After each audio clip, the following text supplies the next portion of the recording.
Oke, assalamualaikum warahmatullahi wabarakatuh. Perkenalkan, nama saya Erlando, NIM 19073020 dari Pendidikan Teknik Otomotif. Di sini saya akan menjelaskan tentang materi pertemuan kedua, yaitu tentang model bisnis. Apa yang dimaksud dengan model bisnis? Model bisnis merupakan penggambaran dasar pemikiran tentang bagaimana menciptakan, memberikan, dan menangkap nilai pelanggan. Selanjutnya itu desain model bisnis, tentukan target pasar. Target pasar di sini misalkan kita membuat sebuah produk makanan bayi, maka untuk itu target pasarnya adalah ibu-ibu yang baru melahirkan, bukan ibu-ibu yang baru melahirkan, dan tidak bisa ya tentunya untuk orang dewasa. Rumuskan tawaran nilai. Tawaran nilai di sini maksudnya adalah misalkan kita sebagai produsen, kita harus menyesuaikan berapa harga yang cocok kita berikan kepada distributor, dan kita juga harus tahu berapa yang harga yang akan sampai kepada konsumen. Selanjutnya itu cara mendapat dan mempertahankan pelanggan, yaitu dengan cara memberi pelayanan dengan sebaik mungkin. Bagaimana penyalurannya dapat menggunakan seorang SPG yang memberikan sebuah brosur, atau kita juga dapat memasang sebuah iklan di papan iklan. Selanjutnya itu sumber pendapatan yang dapat diperoleh. Selanjutnya aktivitas utama bisnis, sumber daya utama, mitra, dan struktur biayanya. Selanjutnya yaitu segmen pelanggan, yaitu inti bisnis modal, segmen berbeda, kebutuhan, perilaku, atribut, dan lain-lain. Fokus memilih segmen pelanggan. Selanjutnya itu klasifikasi konsumen secara umum.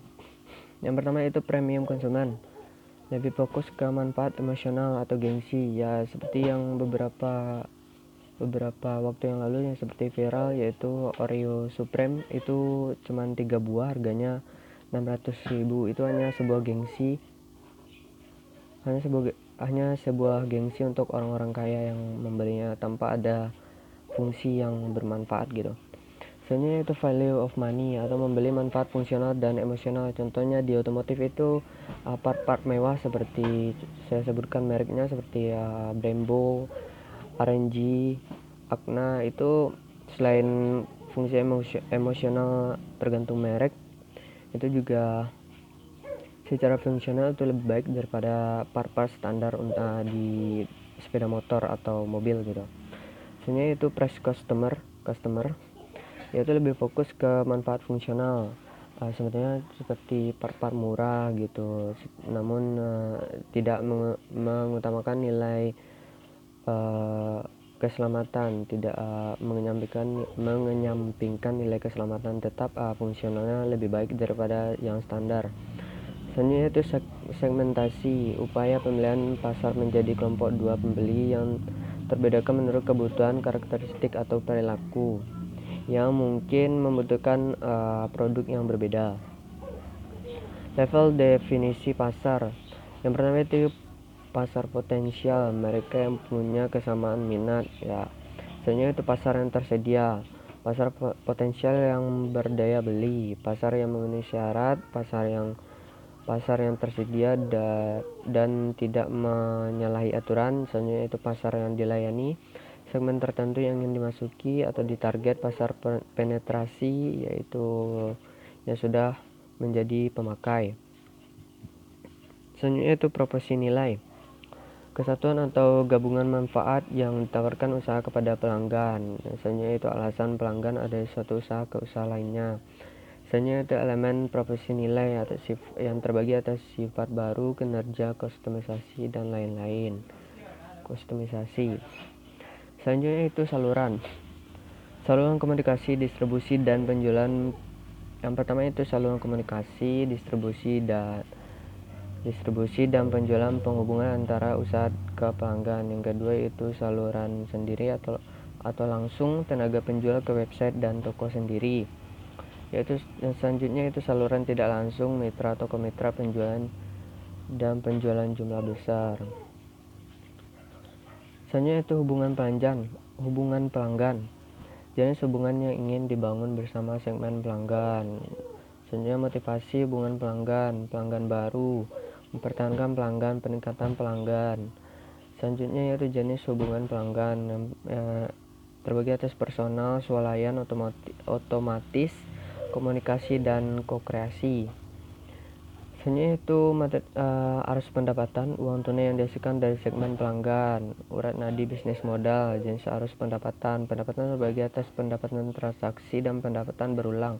Contoh pendapatan transaksi yaitu pendapatan misalkan berjualan gitu. Nah, maka di berjualan misalkan jualan cemilan, maka diperoleh keuntungan demi penjualan tersebut. Nah, selanjutnya itu pendapatan berulang itu misalkan kita berlangganan TV berlangganan, nah maka itu akan termasuk ke dalam pendapatan berulang. Selanjutnya itu efisiensi operasi. Yang pertama pendapatan. Menaikkan pendapatan banyak dipengaruhi oleh faktor eksternal yang sulit dikendalikan. Yang kedua yaitu biaya. Menaikkan biaya lebih mudah dilakukan sebab lebih banyak faktor internalnya. Selanjutnya itu biaya tetap yang pasti keluar terkait dengan output produksi, misalkan penyusutan, bunga bank, premi asuransi, gaji karyawan, dan pajak bumi bangunan. Selanjutnya itu biaya variabel, biaya yang hanya keluar kalau ada output produksi, misalkan biaya bahan baku, bahan pendukung, bahan bakar, upah lembur, dan sebagainya. Selanjutnya itu beberapa alternatif telemarketing, online, fokus sponsor, imbas getok tular, terus mengganti alat produksi ini seperti misalkan ada teknologi baru, maka itu sebaiknya diganti. Namun juga ada beberapa perhitungan dalam ekonomi teknik dalam pendidikan teknik otomotif bahwa itu setiap produksi itu setiap ada alat produksi yang lebih baru dan lebih canggih itu tidak semestinya harus diganti, harus diperhitungkan waktu masa pakai sebelum kita membeli produk sebelumnya gitu. Apakah misalkan pada tahun kelima kita terdapat sebuah produk baru, apakah kita harus memperhitungkan sebaiknya kita harus mengganti produk baru atau alat produksi baru atau mempertahankan alat produksi lama. Itu ada perhitungan dalam ekonomi teknik dalam pendidikan teknik otomotif. Selanjutnya itu mengganti kemasan, mengganti bahan bakar, selanjutnya outsourcing. Pasar FMCG di Papua, kemasan Indomie PAPL, Garuda Food di pasar Indonesia, Nabisco Biskuit di pasar USA. Selanjutnya itu sumber daya utama, aset-aset terpenting, bentuk, fisik, finansial, intelektual manusia, perizinan, merek, dan haki, dan lain-lain. Sumber daya utama bisa dimiliki atau disewa. Aktivitas kunci, hal-hal yang terpenting harus dilakukan usaha agar model bisnis dapat bekerja. Jenis aktivitas kunci, yang pertama itu produksi, jaringan, dan pemecahan masalah. Selanjutnya itu kemitraan utama, jaringan pemasok dan mitra pembuat bisnis modal bekerja. Selanjutnya itu jenis kemitraan, aliansi strategis, non pesaing, competition, kemitraan antar pesaing, usaha patungan, hubungan pemasok. Selanjutnya itu struktur biaya, seluruh biaya yang dikeluarkan, struktur biaya tetap dan variabel. Selanjutnya itu fisiologi strategi harga, terdiri dari dua aspek. Yang pertama tujuan penentuan harga, meningkatkan penjualan, mempertahankan pembeli, mencapai target, mencapai laba maksimum. Yang kedua yaitu dasar perhitungan harga, biaya bahan baku, produksi, pembelian, laba yang diinginkan. Prinsip dasar yang pertama yaitu hitungan bisnis kepada pemasok, waktu bayar lama. Yang kedua yaitu piutang bisnis kepada penyalur dan tarik tagih cepat. Oke, sampai sini dulu video kali ini.